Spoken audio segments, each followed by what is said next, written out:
नमस्कार विद्यार्थी मित्रांनो, मी गीता कदम तुम्हा सर्व विद्यार्थी मित्रांचे सहर्ष स्वागत करते. मित्रांनो, आज आपण आपल्या मराठीच्या पाठ्यपुस्तकातील पाठ क्रमांक 13 मोठी आई हा पाठ अभ्यासणार आहोत. आणि बाळांनो, तुम्हाला या पाठातून खूप छान छान गोष्टी शिकायला मिळणार आहेत.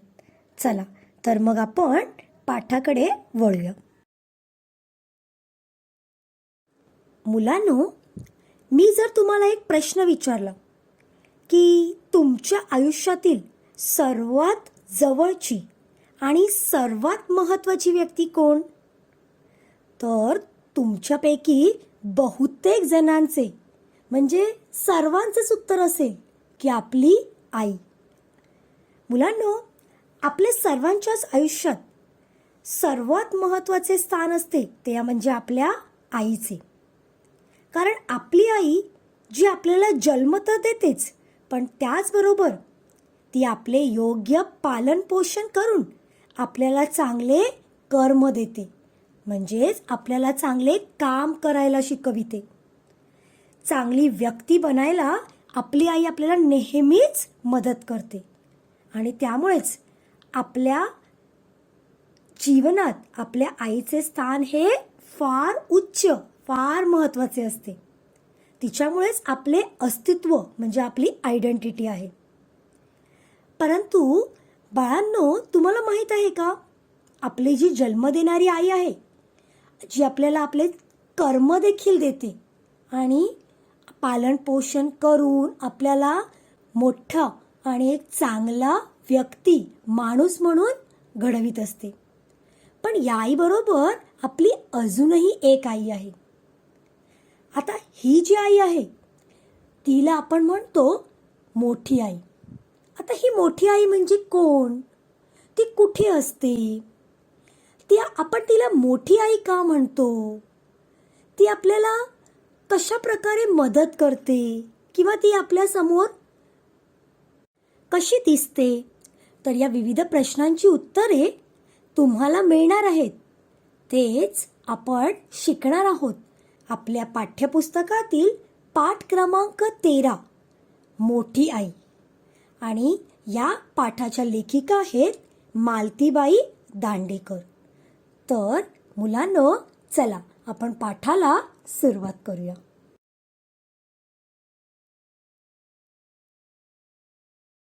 चला तर मग पाठाला सुरुवात करूया. आपली आई आपल्यावर किती माया करते, खाऊ पिऊ घालते, पोटाशी घेते, गोष्टी सांगते. किती छान असते आपली आई. या आईहून एक मोठी आई आहे, ती देखील किती छान आहे.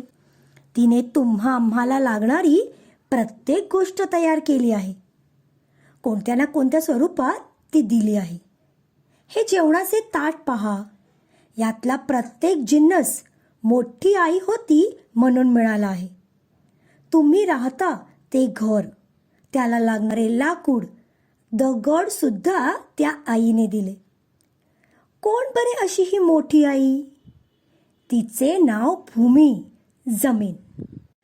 बघा मुलांनो, आपली आई आपल्यावर किती माया करते. माया म्हणजे प्रेम. तुमची आमची आई आपल्यावर खूप प्रेम करते. ती आपल्याला खाऊ पिऊ घालते, आपल्या आवडीचा खाऊ बनवते, आपल्याला काय हवं नको ते बघते, आपल्याला पोटाशी घेते म्हणजे जवळ घेते. ज्यावेळी आपण कधी दुःखी असतो, आपल्याला कधी बरं नसेल किंवा आपल्याला वाईट वाटलं तर ती आपल्याला जवळ घेते, पोटाशी घेते, आपल्याला छान छान गोष्टी सांगते. म्हणजे नेहमीच आपली ती काय करत असते, काळजी घेत असते. आणि ही आपली आई किती छान असते. पण बाळांनो, आपल्या आईहूनही एक मोठी आई आहे. आणि ती मोठी आई देखील आपल्यासाठी फार महत्त्वाची आहे. ती देखील छान आहे, कारण ती आम्हाला लागणारी प्रत्येक गोष्ट तयार केलेली आहे तिने. आणि कोणत्या ना कोणत्या स्वरूपामध्ये ती आपल्याला तिने दिलेली आहे. आता आपल्याला लागणारी वस्तू किंवा आपल्याला लागणाऱ्या कोणत्या गोष्टी तिने आपल्यासाठी दिलेल्या आहेत, तर हे बघा, जेवणाचे ताट. जेवणाच्या ताटामधला प्रत्येक जिन्नस म्हणजे प्रत्येक वस्तू किंवा प्रत्येक पदार्थ ही आपली मोठी आई आहे म्हणूनच मिळाला आहे. तिनेच जणू काही हा तयार केला आहे. त्याचबरोबर आम्हाला लागणारं जे घर, आपला निवारा, आपलं घर, राहण्याचं ठिकाण, मग या घरासाठी लागणारं लाकूड, या घरासाठी लागणारे दगड, म्हणजे घर तयार करण्यासाठी लागणाऱ्या वस्तू आहेत, ते देखील या मोठ्या आईनेच आपल्याला दिले आहेत. बघा मुलांनो, आपल्याला जगण्यासाठी अन्न हे आवश्यक आहे. त्याचबरोबर निवारा देखील पाहिजे, म्हणजे घर देखील पाहिजे, हो की नाही? मग अशा अन्न, वस्त्र म्हणजे आपले कपडे किंवा निवारा म्हणजेच राहण्याचं ठिकाण, घर, या सर्व गोष्टी आपल्याला मिळाल्या आहेत त्या मोठ्या आईकडून. मग कोण बरं अशी आहे ही मोठी आई? तर ती मोठी आई आहे म्हणजेच आपली भूमी, आपली जमीन. आपली ही जी जमीन आहे त्या जमिनीवर आपण राहतो. आपण येथे खातो, पितो, सर्व काही गोष्टी करतो. तर ही जमीन, ही भूमी म्हणजेच आपली मोठी आई. आता पुढे पहा, जमिनीत काय आहे? माती. हीच का ती आई? तुम्ही म्हणाल, खरेच ते मातीच आहे जमिनीत. पण मातीला तुम्ही कमी समजू नका हां. माती आहे म्हणूनच आपण जिवंत आहोत. जेवणाच्या ताटातला प्रत्येक जिन्नस मोठ्या आईने दिला, म्हणजेच तो जमिनीतून निर्माण झाला. गव्हाची पोळी, जोंधळ्याची भाकरी, तांदळाचा भात, गहू, तांदूळ व जोंधळे कुठे तयार होतात? शेतातच ना. पाटी, पेन्सिलीचे मऊ दगडही जमिनीतच सापडतात. बघा मुलांनो, आता मी तुम्हाला सांगितलं मोठी आई म्हणजे काय? आपली जमीन, आपली भूमी. परंतु तुम्ही म्हणाल की या जमिनीत काय आहे? मातीच आहे ना. मग ही कशी आपली मोठी आई होईल? किंवा ही कशी आपली आई? आपण मातीला कसं आपला आई म्हणू? तर बघा, तुम्हाला इथे मी काही गोष्टी सांगते किंवा काही इथे जे माहिती दिलेली आहे त्या माहितीवरूनच तुम्हाला नक्की समजेल की जमीन म्हणजे माती आणि ही आपली आई का बरं आपण म्हणू. तर माती जमिनीमध्ये असते, पण मातीला तुम्ही कमी समजू नका हां, कारण मातीमुळेच आज आपण जिवंत आहोत. आता बघा, जेवणाच्या ताटातला प्रत्येक जिन्नस, प्रत्येक वस्तू ही आपल्याला मोठ्या आईने दिली आहे. मोठ्या आईच्या जमिनीतूनच ती निर्माण झालेली आहे. आता कसे? तर गव्हाची पोळी, गहू म्हणजे वीट, जोंधळ्याची भाकरी, जोंधळे म्हणजे ज्वारी. बघा, जोंधळे म्हणजेच ज्वारी, आपण इंग्लिशमध्ये जवार म्हणतो. तांदळाची भाकरी, तर गहू, तांदूळ, जोंधळे हे कोठे तयार होतात? शेतात ना, फार्ममध्ये ना, ॲग्रिकल्चर लँडमध्ये किंवा फार्ममध्ये तयार होतात, हो की नाही? हे जे फूड ग्रेन्स आहेत ते. तर हे जे फूड ग्रेन्स म्हणजे हे जे अन्नधान्य आहेत हे आपल्याला शेतामध्ये मिळतात. आणि शेतामध्ये काय असते? माती. म्हणजेच या मातीमुळेच आपल्याला जेवण मिळतं आहे. त्यानंतर पाटी पेन्सिलीचे मऊ दगड. आता तुम्ही चित्रामध्ये बघू शकाल की इथे पाटी आहे किंवा पेन्सिल आहे. तर तुम्हाला माहिती आहे बाळांनो, ग्रेनाइट हा जो दगड आहे या दगडापासून पाटी तयार करतात. आणि हा जो दगड आहे तो कुठे मिळतो? तर जमिनीमध्ये मिळतो. म्हणजे आपल्याला अभ्यास शिकवणारी आपली पहिले शिक्षणाचे साधन म्हणजे पाटी हे देखील आपल्याला आपल्या मोठ्या आईनेच दिले आहे.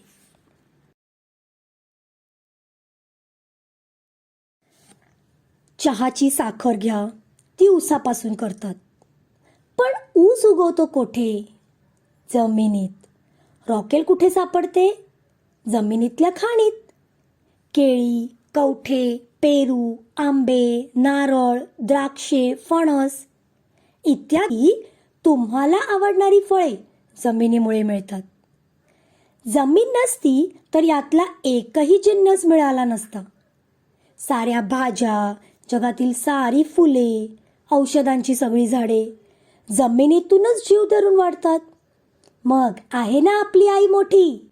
बघा मुलांनो, आपल्याला सकाळी फ्रेश होण्यासाठी किंवा संध्याकाळी देखील आपल्याला चहा लागतो.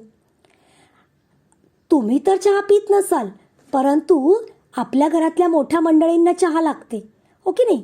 मग ही जी चहा आहे, या चहासाठी जी साखर लागते, ती साखर आपल्याला कुठून मिळते? तर ऊसापासून. ऊस म्हणजे शुगरकेन.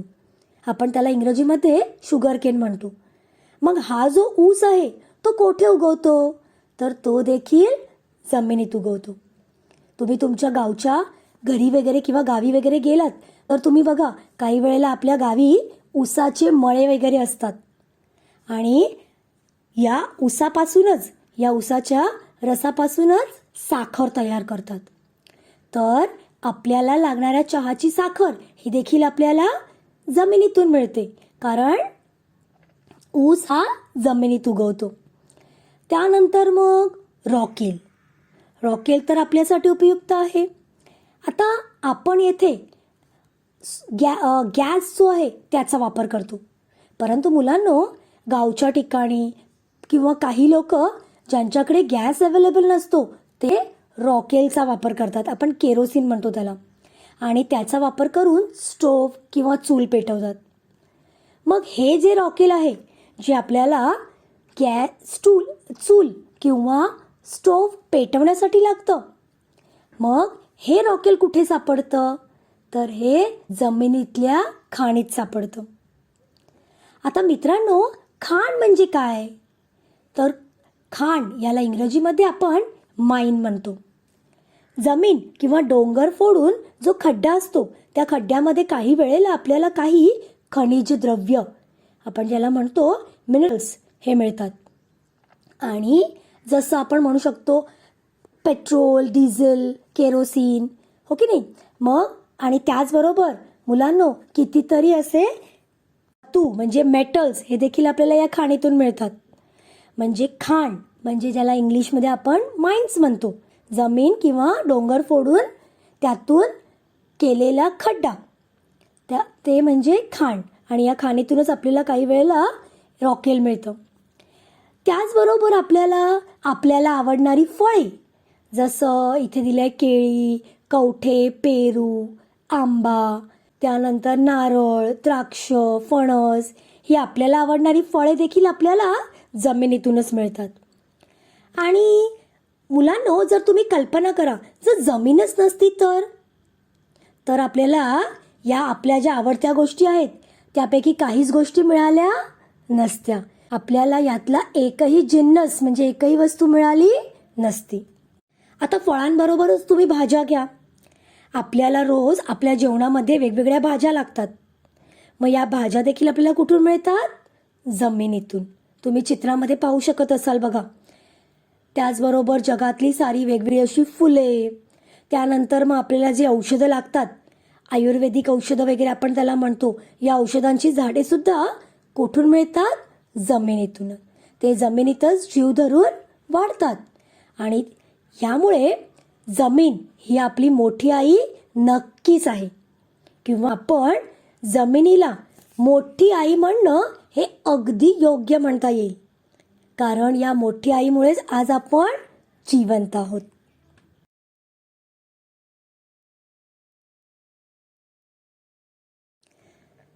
आता मुलांनो, आपण आपल्या जेवणाविषयी पाहिलं. आता बघा, तुम्ही वापरणारे जे कपडे आहेत ते पहा. हे सुताचे आणि रेशमाचे आहेत. आता सूत कशाचे असते? कापसाचे. कापूस कुठून मिळतो?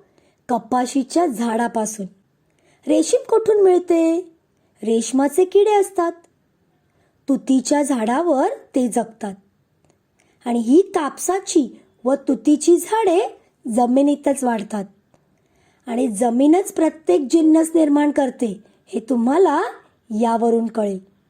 बघा मुलं, आपण जे कपडे वापरतो, आपल्या अंगात घालणारे वेगवेगळ्या प्रकारचे स्टायलिश कपडे आपण जे घालतो, या कपड्यांसाठी सूत लागतं किंवा रेशीम लागतं. रेशीम किंवा सुताचे हे कपडे असतात. सूत म्हणजे कॉटन आणि रेशीम म्हणजे सिल्क. कॉटन आणि सिल्कचे आपण वेगवेगळ्या प्रकारचे कपडे घालत असतो. मग हे जे सूत आहे ते कशाचे असते? सूत म्हणजे कॉटन. कशाचे असते? तर ते कापसाचे असते. तुम्ही चित्रामध्ये पाहू शकत असाल बघा. आणि हा जो कापूस आहे तो आपल्याला कोठून मिळतो? तर कपाशीच्या झाडापासून. चित्रामध्ये तुम्हाला कपाशीच्या झाडामध्ये जो कापूस उगवलेला आहे, फुटलेला आहे बियांमधून, तो तुम्ही बघू शकाल.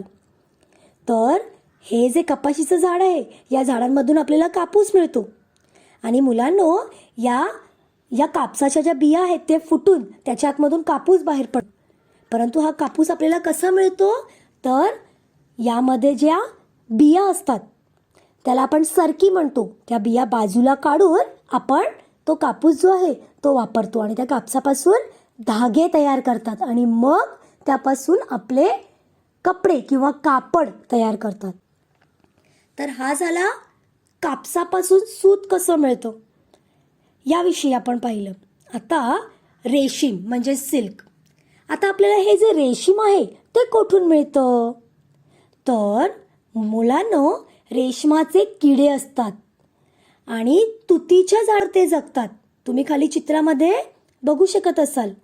बघा, हे जे छोटे छोटे किडे आहेत की नाही, ते रेशमाचे किडे आहेत आणि ते तुतीच्या झाडावर जगतात. तुती नावाचं जे झाड आहे त्या झाडांच्या पानावर ते किडे असतात आणि ते आपल्या भोवती काय करतात? एक वेष्टन गोळा करतात आणि त्यापासूनच आपल्याला आपलं हे जे रेशीम किंवा सिल्क हे मिळतं. तर ही कापसाची आणि तुतीची झाडे ज्यापासून आपल्याला कापूस किंवा सूत रेशीम मिळतं. तर झाडे कुठे वाढतात मुलांनो? जमिनीत. आणि जमिनीमध्येच ती वाढल्यामुळे आपण असं इथे म्हणू शकतो की जमीनच प्रत्येक जिन्नस निर्माण करते.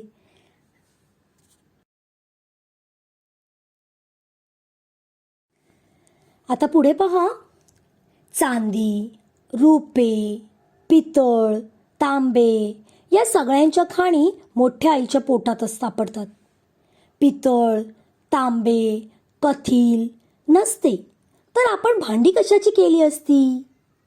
सोने, रुपे नसते तर दागिने कसे मिळाले असते? एवढेच नाही, अजून ऐका. या मोठ्या आईच्या पोटात लोखंड व दगडी कोळसा याच्याही प्रचंड खाणी आहेत. लोखंड व कोळसा यामुळे तर प्रत्येक गिरणी आणि प्रत्येक कारखाना चालतो. आता मुलांनो, कारखाने नसते तर लोखंडी खुर्च्या व पलंग मिळाले नसते. सुया, टाचण्या, चाकू, कात्र्या, गुंड्या, काचेचे सामान, मोटारी, आगगाड्या, विमाने इत्यादी सगळे बनलेच नसते. लोखंड आणि कोळसा नसता तर सांगा, या दोन गोष्टी देणारी आई मोठी नव्हे काय? बघा मुलांनो, आपल्याला ज्या वेगवेगळ्या वस्तू लागतात किंवा वेगवेगळी भांडी जी लागतात ती आपल्याला आपण कशापासून बनवतो? तर ती आपण वेगवेगळ्या अशा धातूंपासून बनवतो. धातू म्हणजे मेटल्स. तर चांदी, रुपे, पितळ, तांबे ही वेगवेगळ्या धातूंची नावे आहेत, मेटल्स नेम आहेत. आणि ही आपल्याला जी वेगवेगळी धातू आहेत ते कोठून मिळतात? तर या सगळ्यांच्या मोठ्या खाणी असतात, माइन्स. आणि त्या खाणी कुठे मिळतात? तर या आपल्या आईच्या पोटात सापडतात, म्हणजेच जमिनीच्या आतमध्ये सापडतात. आणि पितळ, तांबे, कथील हे जे मेटल्स आहेत, हे जे धातू आहेत ते जर नसते तर आपण भांडी कशी तयार केली असती बाळांनो? सोने, रुपे हे जर नसते तर आपण दागिने कसे तयार केले असते? तर मुलांनो, आपल्याला जे वेगवेगळ्या अशा वस्तू लागतात त्यामध्ये मेटल्स म्हणजे धातू हे देखील महत्त्वाचे आहेत. कारण या धातूंपासून आपण खूप साऱ्या वेगवेगळ्या वस्तू तयार करतो ज्या आपल्याला रोजच्या जीवनामध्ये उपयोगी असतात. आणि मग या ज्या वेगवेगळ्या वस्तू आहेत ज्या धातूंपासून तयार करतात, हे धातू देखील आपल्याला कुठून मिळतात? तर या पृथ्वीच्या पोटातून, या मोठ्या आईच्या पोटातून मिळतात. आता एवढंच नाही तर अजून पहा बघू, या मोठ्या आईच्या पोटामध्ये लोखंड व दगडी कोळसा म्हणजे कोल, आणि लोखंड म्हणजे आयर्न, कोल्स हे जे आहेत त्याच्या प्रचंड खाणी म्हणजे माइन्स आहेत. आणि मुलांनो, लोखंड व कोळसा यामुळे प्रत्येक गिरणी म्हणजे प्रत्येक मिल आणि प्रत्येक कारखाना चालतो. आणि हे जर कारखाने नसते तर लोखंडी खुर्च्या, पलंग म्हणजे सोफा वगैरे जे ते ज्यामध्ये आपण बसतो, झोपतो, आराम करतो, या पण आपल्याला गोष्टी मिळाल्या नसत्या. त्यानंतर आपल्याला लागणाऱ्या बारीक सारीक गोष्टी ज्यामध्ये सुया, टाचण्या, चाकू, कात्र्या, गुंड्या, काचेचे सामान, त्याचप्रमाणे बाळांनो, आपल्याला ट्रॅव्हलिंगसाठी म्हणजे प्रवासासाठी आपण मोटारी किंवा काही वेळेला आगगाड्या, विमाने म्हणजे प्लेन्स यांचा वापर करतो. तर या वस्तूंचे जे भाग आहेत म्हणजे आपल्या मोटारी, आगगाड्या यांचे जे वेगवेगळे पार्ट्स आहेत ते देखील आपण या लोखंडाच्या धातूपासून बनवतो. आणि म्हणून मुलांनो, लोखंड, दगडी कोळसा हे फार महत्त्वाचे आहेत. आणि ते जर नसते तर आपल्याला किती साऱ्या गोष्टी मिळाल्या नसत्या, किती साऱ्या गोष्टींपासून आपण मुकलो असतो. आणि मग सांगा बघू, या ज्या गोष्टी देणारी आई आहे ती मोठी आहे की नाही? नक्कीच.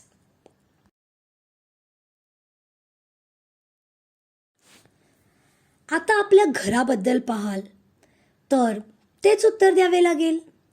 तुमचे घर कशाचे बांधले आहे? दगड, माती, विटा, चुना आणि लाकूड यांचे. मग या घराला लाकडाचे खांब, दारे, खिडक्या आहेत.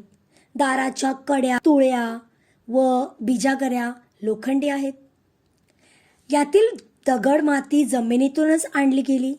विटा कशाच्या आहेत? लाल मातीच्या. लाल माती कुठून आणली? जमिनीतून. आता चुना कुठे मिळतो? जमिनीतच. चुनखडीचे खडक असतात. चुना या खडकापासून तयार करतात.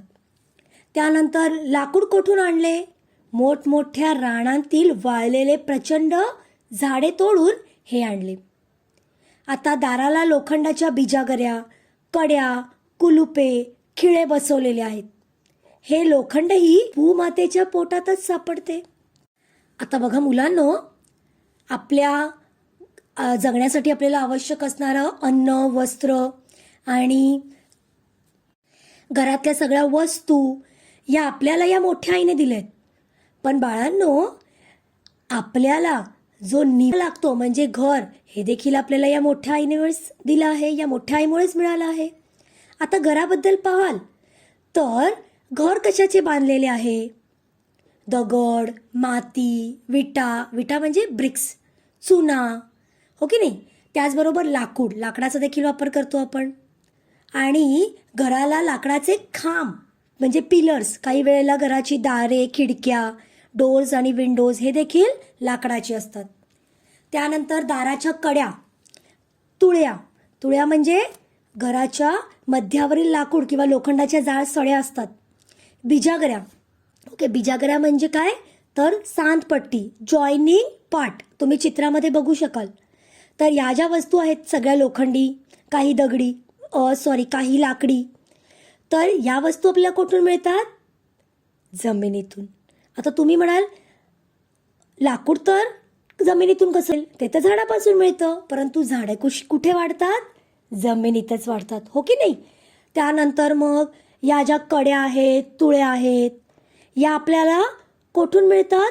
तर या वेगवेगळ्या अशा धातूंपासून म्हणजे मेटल्सपासून बनवतात. आणि हे जे मेटल्स म्हणजे धातू आहेत त्या जमिनीच्या खाणीतूनच सापडतात.